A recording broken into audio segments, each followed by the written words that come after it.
تو دوسری طرف ایران کا ہمیشہ یہ موقف رہا اس کا جوہری پروگرام بجلی کی پیداوار سائنسی تحقیق کے لیے ہے۔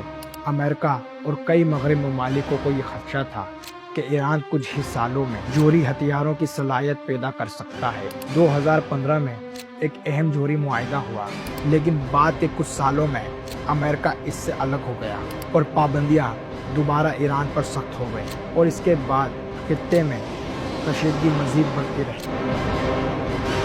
2026 میں ایک بار پھر دونوں ممالک آمنے سامنے ہیں۔ In the latest, Iran claims it destroyed American fighter jets.